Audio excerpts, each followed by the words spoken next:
Hello, everybody, and welcome back to High School Not So Much a Musical. This podcast is part 2 of 3 of our talk with Mr. Seth Erickson, who you know is a professional storyteller. In the next 2 parts, Seth guides young entrepreneur Nitin Jaladanki, one of our co-hosts, through how to tell his own story about his startup, which got seed funding. Stay tuned to learn how you too can hack humans and get what you want.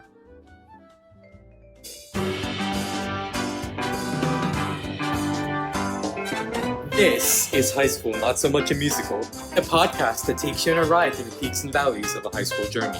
Here are your presenters, Nitin Jaladanki and Ayush Agarwal. So Nitin has his own company called Comet Drones.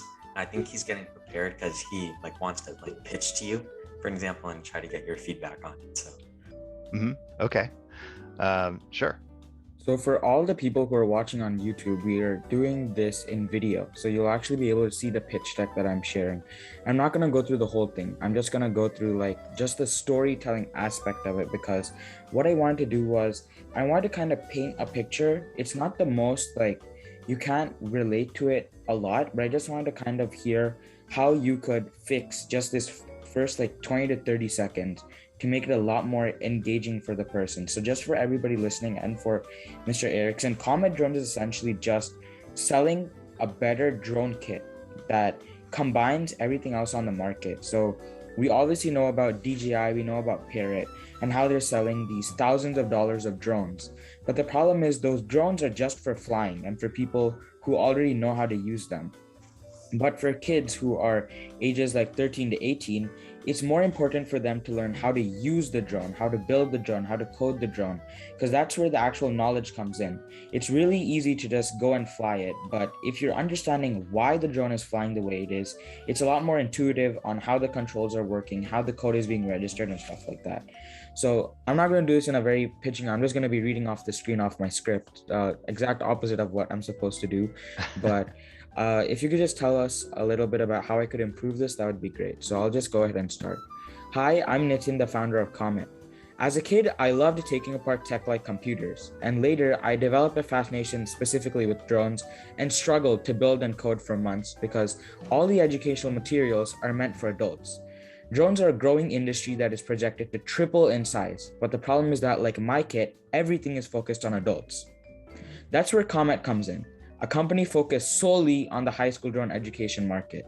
We're selling a unique combination of an entry-level drone kit and step-by-step online course, giving access to teachers and teen enthusiasts alike to markets that have previously been out of their price range, making drones more accessible.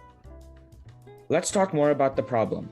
Meet Patrick Egan, a drone expert who has been in the military for north of 20 years, having worked and created multiple drone businesses. I had the pleasure of sitting down with Patrick this weekend for an interview where we talked about how the drone industry is ever expanding.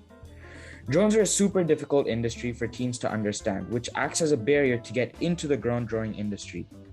So that's the first maybe 1 minute to 1.5 minutes.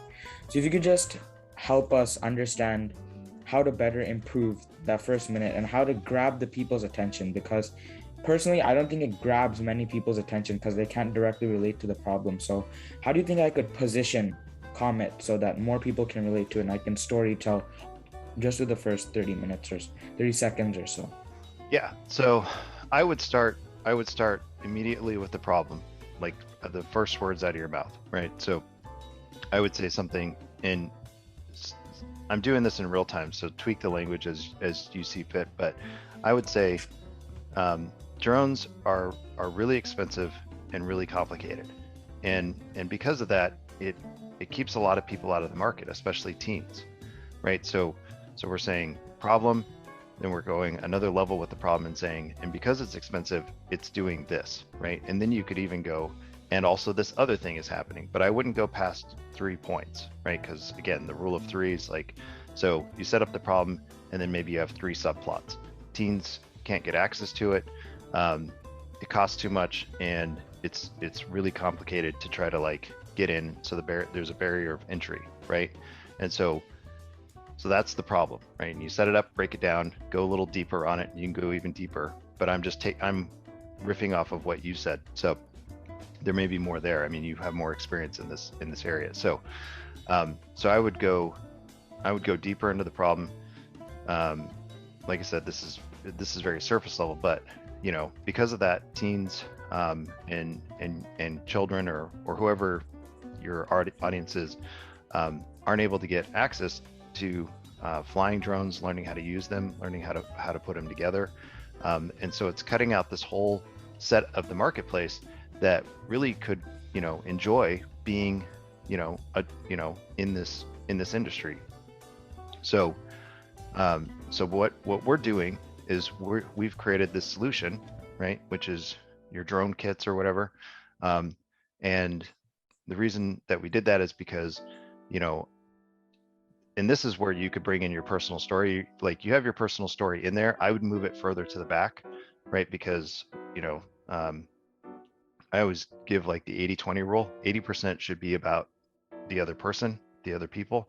20% should be about you. You don't need to have a long, complicated story about yourself. You just need to have a little bit going, I understand this problem because I've been a drone pilot, or however you describe yourself, enthusiast for the last X years. And this is what I've seen. And so we came up with a solution to help people get into the marketplace. And when they start getting into the marketplace at a younger stage, this is what it's going to do for them. This is how it's going to help them, right? So what are all the positive benefits, right? And then I would circle back around and say, but if they can't get into the marketplace and they're not able to do this stuff, then maybe they're just going to sit around and play video games, or they're just going to like waste their time doing other stuff when they could be learning about technology. They could be growing their skill set. They could be developing fine motor skills. I don't know what all the benefits of drone flying are, so I'm just totally riffing on this, but that's how I would set it up. Does that now that I've said that, does that seem more compelling to you than the way that you were doing it?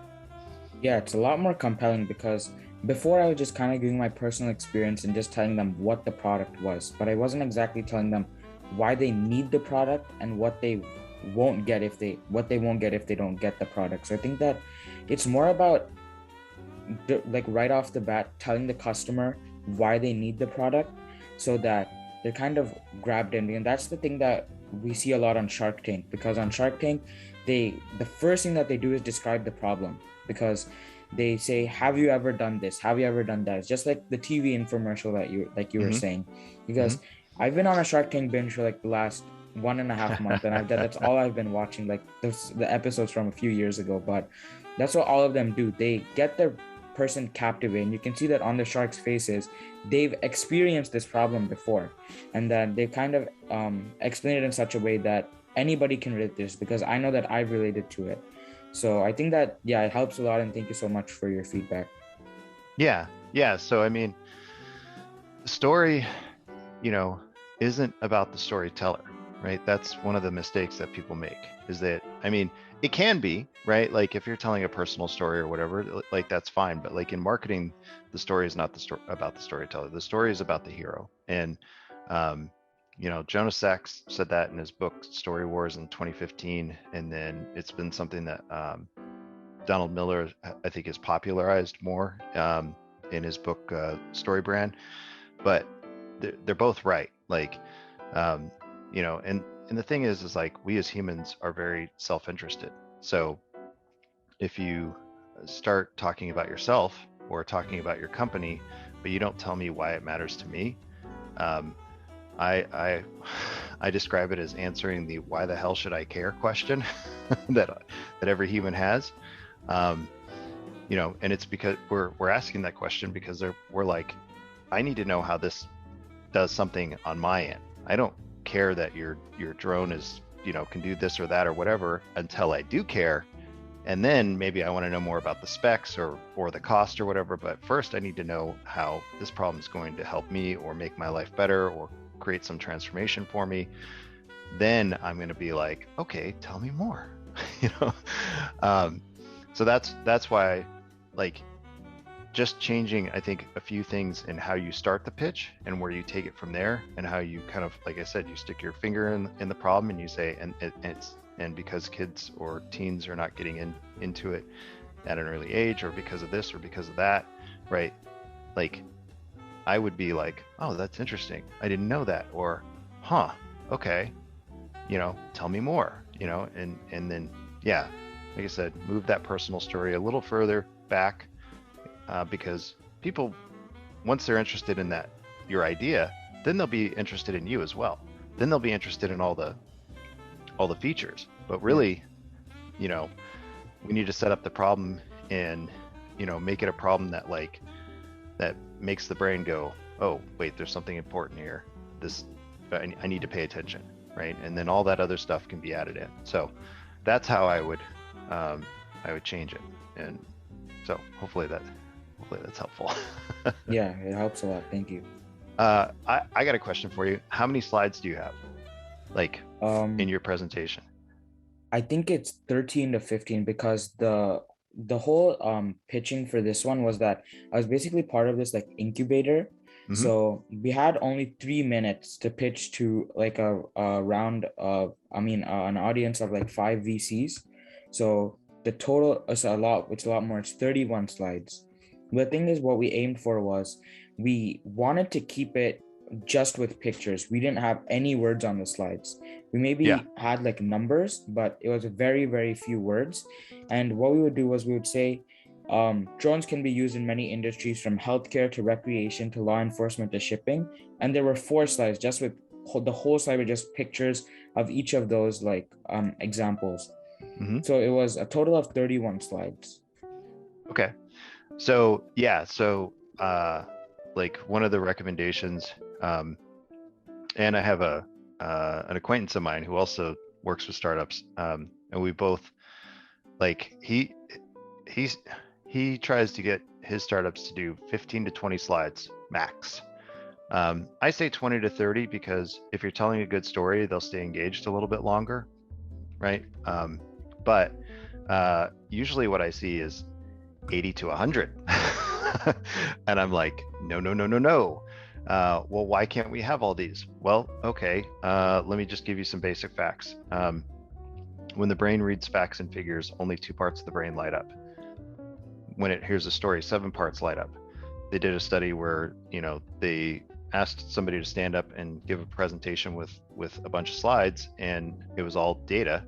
And at the end, they kind of did a survey with the audience, and they found that the retention rate was somewhere between 20 to 30%. Whereas when somebody got up and told a story, the retention rate was 70 to 80%, right? And so I don't know if you guys have experienced this, but anybody who's older, who's worked in the corporate world, knows that there's these meetings, you sit there for an hour and a half, and there's 100 slides, and then you walk away from the meeting going, I don't remember anything that person said, literally nothing, right? Because it all bounced off, right? So it's just because only those 2 parts of the brain are lighting up. And when you have the story, that's where I kind of gave the analogy. It's like having a RAID server, right?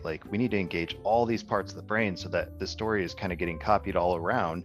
And when the memory goes through and starts cleaning up, which it has to do, because we would just be incapable of doing anything if it didn't have a cleaning process, then it's more likely that story will survive. But also, like I said, if you can make that emotional connection, then we know that will also move your story out of the short term into the long-term memory. And people will remember you, even if they're like, well, I'm not really into drones, right? But they might remember that, and they may go, oh yeah, I remember those guys were doing some drone thing a couple of years ago. I wonder if that still exists.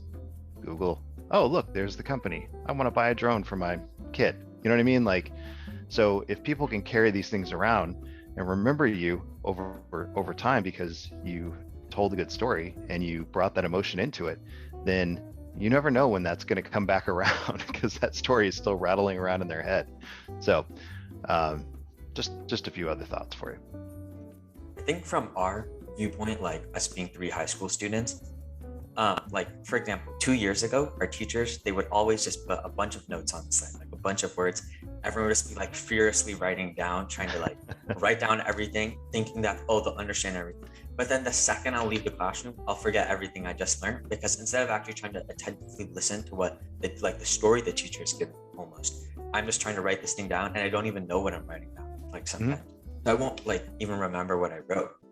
But now a lot of our teachers are progressing to for example, in Niven's instance, just pictures on the text. So in our history class, it's throughout the entire year. Basically, our teacher is telling us the story of like, U.S. history. So it's just a bunch of pictures, and he has his speaker notes, obviously, which are the Mhm. sort of like notes. And everyone just like attentively listens. They're not writing down notes or anything. And then he'll share the slides with us when we get home. So if we want to review for a quiz or a test, we can always just go and look at his speaker notes for like the facts. But just to get the overall gist, we're listening to like, what our teacher is saying through like these pictures and the story, and we retain a lot more information than just trying to furiously write. So Yeah, yeah, yeah.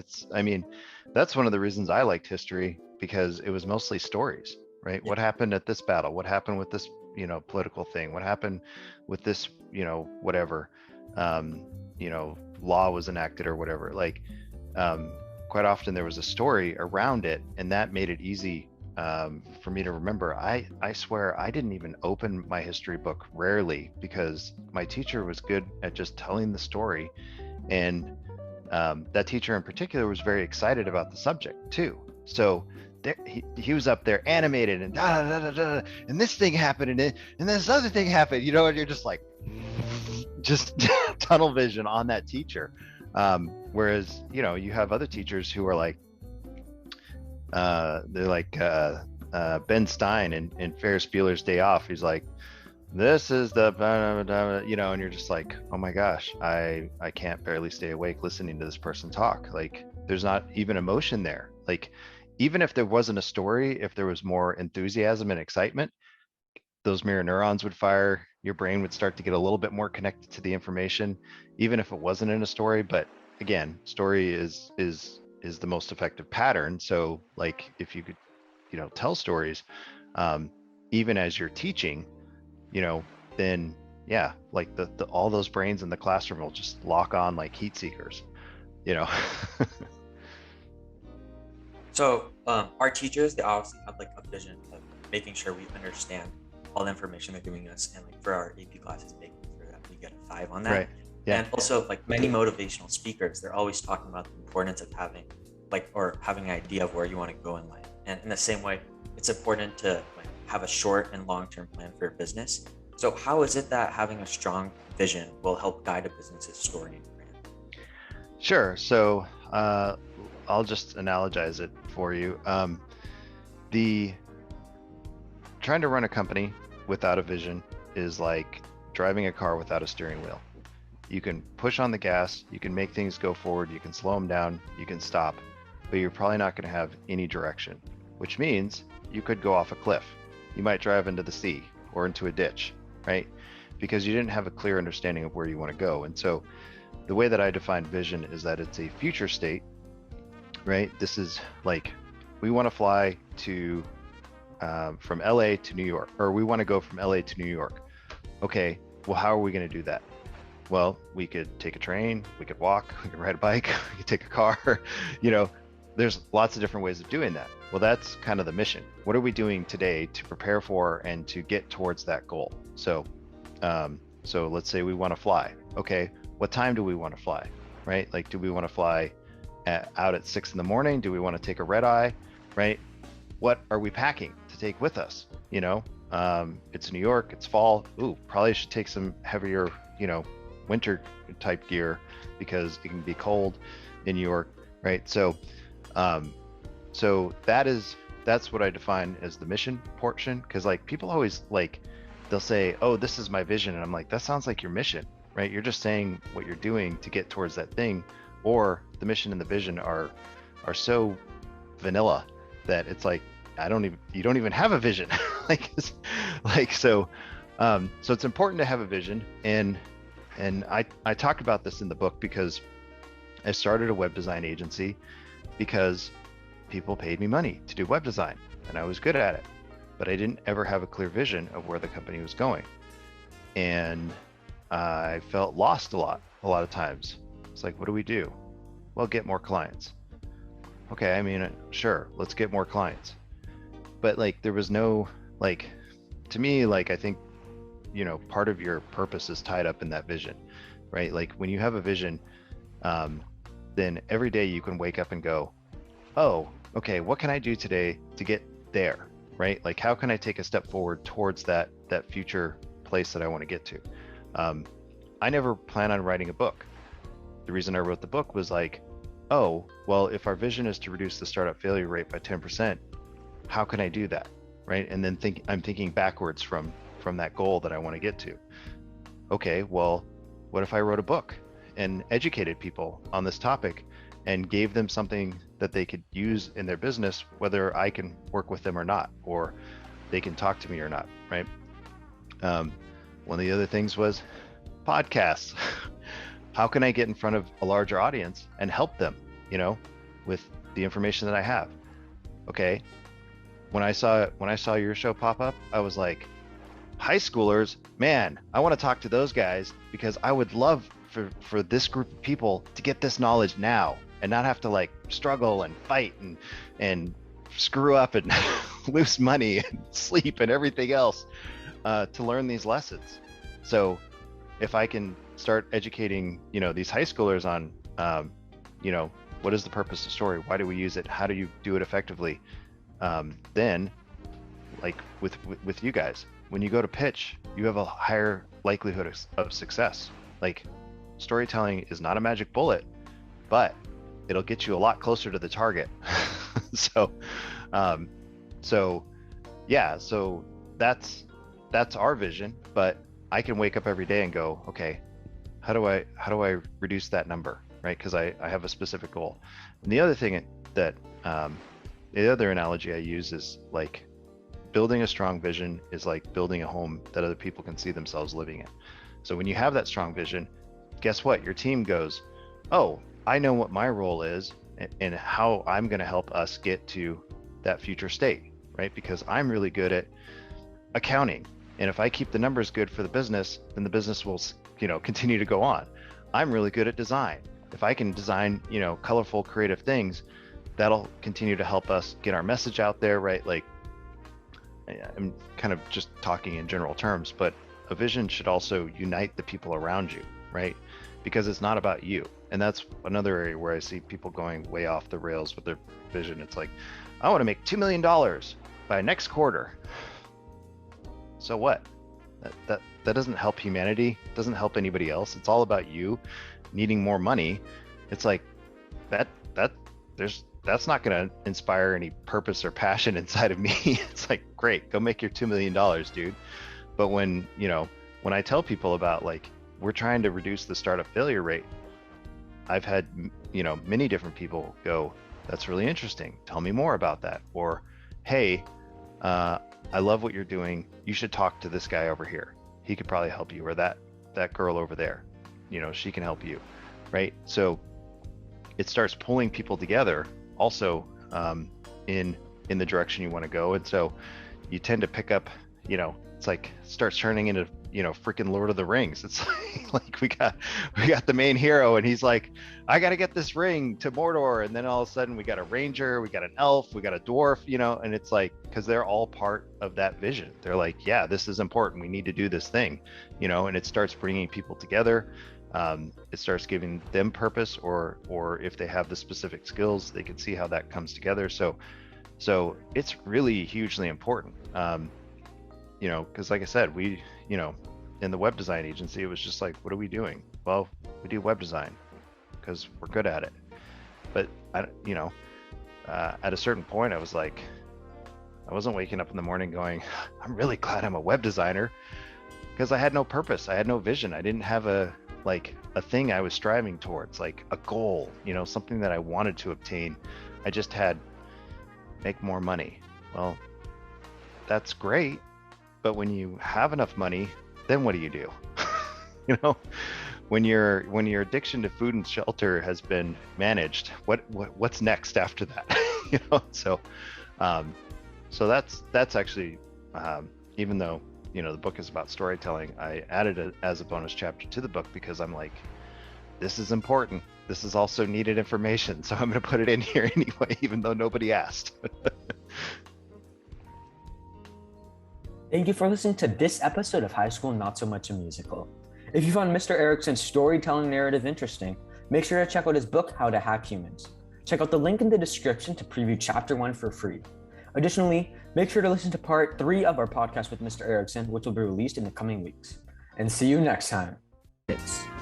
High School Not So Much a Musical is hosted by Ayush Agarwal and Nitin Jaladanki. Narration by Samhit Padala. Music from Louis Luang Relaxation Cafe, Tune Pocket, and Infraction. If you like the show, please recommend it to your friends and family. Thank you for listening, and see you next time.